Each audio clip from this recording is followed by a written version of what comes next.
We heard in that gospel those two words, stay awake. And I think many of you, probably most of you, had a pretty hectic week. Thanksgiving preparation, perhaps you hosted a lot of people, perhaps you traveled to join with family in some other location, preparing the meals, preparing the house, maybe flying somewhere, and flying back and standing in lines. And the one thing that you probably don't feel like doing is staying awake. You'd rather take a nap or perhaps even begin a diet. It is a hectic time. And it's interesting that we hear those words today as we begin this liturgical season of Advent.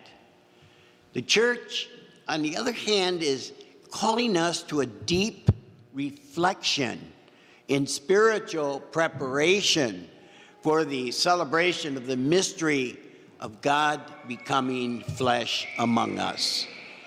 It's not a penitential season necessarily, although we're called to perhaps make some changes within our life and how we live that life.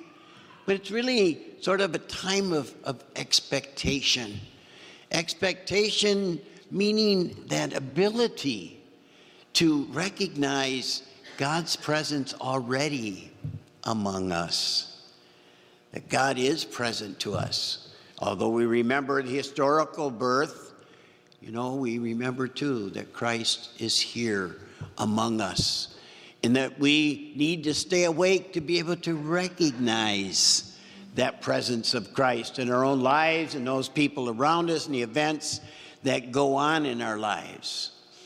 And it's also a time in which we look forward to a time of hope for that second coming, where the Lord will come back again and make real what we've heard it promised, and that we will be able to live in a world as He would want us to, that where peace will be established everywhere, and where there will be a kingship of the justice, love, and peace in our world.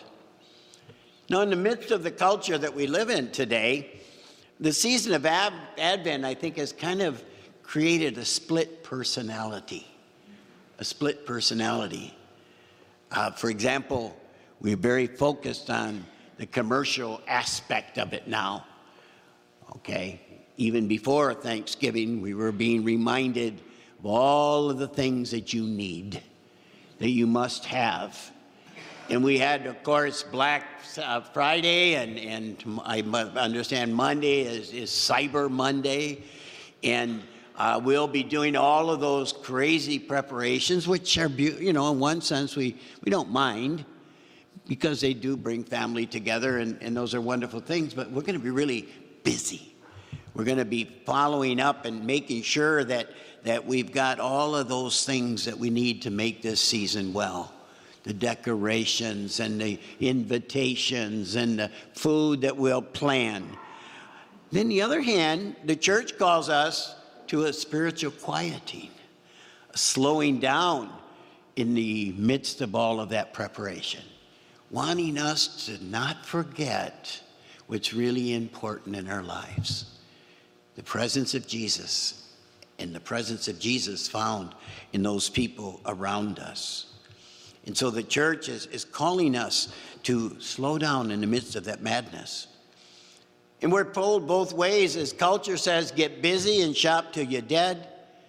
And the church says, quiet down to prepare for the spiritual aspects of Christmas. And we all want to celebrate a memorable Christmas. And so we will make decorations, and we will be buying things, and we will be getting preparations, and we will be thinking of meals and so on and so forth. It's okay. But we might want to ask the question, as we're in the midst of all that, what are we going to do personally to bring the presence of Christ in the midst of all of that preparation? You don't see it anywhere else. and all of the stuff that's on TV and all the commercials and everything, there's hardly ever, rarely a mention of the presence of Christ. And so with this first Sunday of Advent, it could be a good time to make sure that we do not get so busy that we forget what is most important, and that's the people who we love.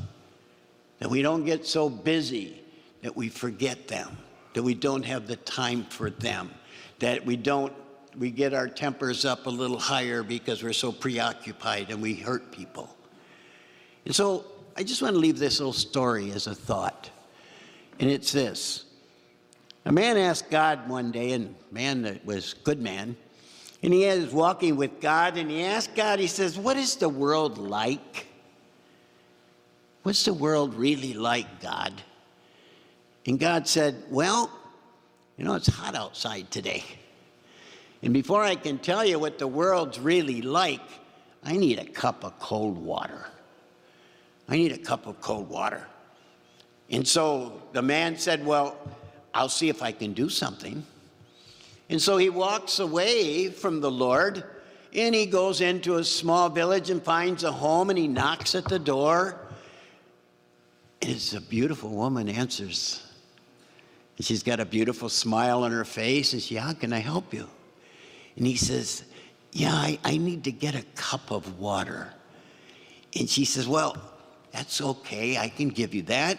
She says, but it's really hot out there, and it's an awful long way that you've come from. Why don't you stay and have dinner? And so he stayed and he had dinner, and then eventually they got married. And they have several children. And 30 years went by. And then in that same area that he had resettled, and with his new wife and his many children, they had a big storm. And the storm was tremendous, and it was devastating, and there were lives being lost, and he was so worried about his family. And he screamed out, he says, God, help me.